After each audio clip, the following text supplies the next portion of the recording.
జై హనుమాన్. ఇవాళ మీతో ఒక గొప్ప విషయం ఒకటి మీతో నేను పంచుకుంటాను. ఇవాళ చెప్పబోయే విషయం ఏంటంటే సాలిగ్రామ శిల, ఒక నల్లటి రాయి. ఎక్కడ దొరుకుతుందో తెలుసా? అది ముక్తినాథ్, నేపాల్లో దొరుకుతుంది. ఆ హిమాలయ పర్వతాల్లో ఒక నది పారుతుంది. దానికి కాళీ గండకి అని పిలుస్తారు వాళ్ళు, అంటే నల్లగా ఉండే గండకి నది.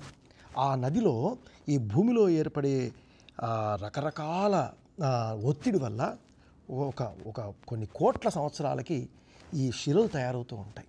ఆ శిలలు ఆ నీటిలోంచి బయటకు వస్తాయి. వాటిని మన పెద్దలు, మన ఋషులు సాలిగ్రామం అని పేరు పెట్టి పిలవడం ప్రారంభించారు. అట్లాంటి సాలిగ్రామం లేకుండా ఏ దేవాలయం ఉండదు. ప్రతి దేవాలయంలో సాలిగ్రామ శిలలు ఉంటాయి.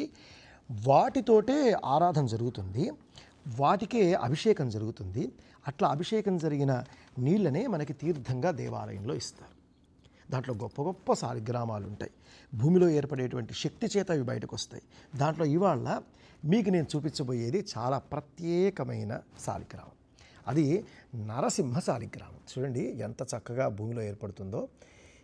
ఇది నరసింహ సాలిగ్రామం, చాలా విశేషం. మీకు అంతటా కనిపించదు ఈ సాలిగ్రామం.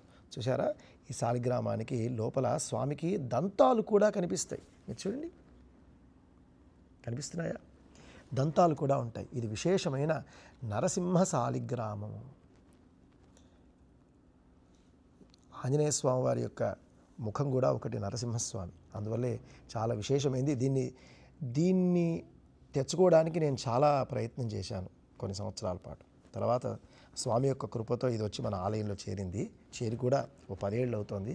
ప్రతిరోజు ఈ సాలిగ్రామాలకి మేము అభిషేకం చేస్తాం. ఆ చేసిన నీళ్ళని మీకు తీర్థంగా ఇస్తాం. చూసారా? నరసింహ సాలిగ్రామం.